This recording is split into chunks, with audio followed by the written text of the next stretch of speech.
Kien lura fl-elezzjoni ġenerali tas-sena 1955 meta l-Partit Laburista l-aħħar li tella 3 deputati mill-Gżira Awċija.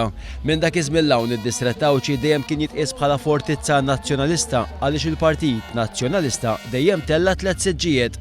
Fl-elezzjoni tad-9 ta' Marzu li għadda l-Partit Laburista rnexxu li jikteb l-istorja għaliex tella 3 deputati minn tiegħu u għalhekk sostna l-maġġoranza ta' voti li kien kiseb fl-aħħar elezzjonijiet tal-Parlament Ewropew. Biex jiċċelebraw da' suċċess miksuf fil-jiem li għaddew mijiet ta' Awċin inġabru fit-toroq tal-Belt Victoria fejn selmu li 3 deputati Awċin eletti f'isem il-Partit Laburista. Anton Refalo, Franco Merċieqa u Ġustin Caruana selmu u ringrazzjaw il daw kollha illi b'xi mod jew ieħor kienu protagonisti matul din il-kampanja elettorali li waslet għas-suċċess mill-Partit Laburista fl-elezzjoni ġenerali tad-9 ta' Marzu li għadda.